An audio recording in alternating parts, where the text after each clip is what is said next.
ఐదేళ్లు వైసీపీ అరాచక పాలన చూశామని చేయి కలిపి అన్యాయాన్ని ఎదుర్కొందామని నిజాన్ని గెలిపిద్దామంటూ టీడీపీ అధినేత చంద్రబాబు సతీమణి నారా భువనేశ్వరి పార్టీ శ్రేణులకు పిలుపునిచ్చారు. తిరుపతి జిల్లా గూడూరు నియోజకవర్గం వాకాడు మండలం తిరుమూరు గ్రామంలో చంద్రబాబు నాయుడు అరెస్టుతో గుండెపోటుతో మృతి చెందిన పిడుగు వెంకటస్వామి కుటుంబ సభ్యులను నారా భువనేశ్వరి పరామర్శించారు.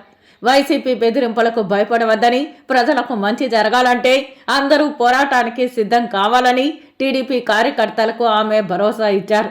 ఆమె వెంట కేంద్ర మాజీ మంత్రి పనబాక లక్ష్మి, ఎమ్మెల్సీ పంచుమర్తి అనురాధ, మాజీ ఎమ్మెల్యే గూడూరు నియోజకవర్గం టీడీపీ అభ్యర్థి పాసం సునీల్ కుమార్, మాజీ ఎంపీ నెలవల సుబ్రహ్మణ్యం, పలువురు ముఖ్య నేతలు ఉన్నారు.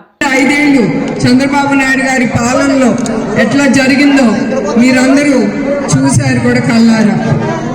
అందుకే మీరందరూ మంచి కావాలంటే, మీ అందరికీ సంతోషం రావాలంటే, మీ కుటుంబం చల్లగా ఉండాలంటే తప్పకుండా మీరు తెలుగుదేశానికి ఓటేయాలి. అది మీరు మర్చిపోబాకండి. తెలుగుదేశం ముందుకి కదలాలంటే మీ కార్యకర్తలు అందరూ ముందుకి రావాలి. మీరు భయపడకూడదు. వాళ్ళు భయపెట్టిస్తారు, వాళ్ళకి అదే పని. మంచి చేయాలని కోరుకోరు ప్రజలకి.